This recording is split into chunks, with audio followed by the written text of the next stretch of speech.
winter weather message. For the following county, Cuyahoga, Ohio. Lake effect snow warning now in effect until 1 a.m. Eastern Standard Time Sunday. What?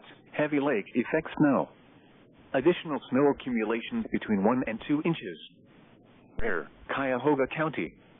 When? Until 1 a.m. Eastern Standard Time Sunday.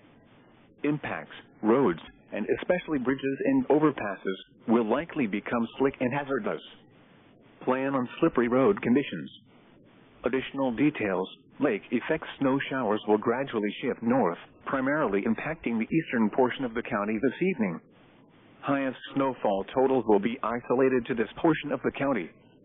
If you must travel, keep an extra flashlight, food, and water in your vehicle in case of an emergency. The Ohio Department of Transportation and Ohio Turnpike and Infrastructure Commission strongly encourage motorists to heed all travel restrictions and delay unnecessary travel. Visit www.ohgo.com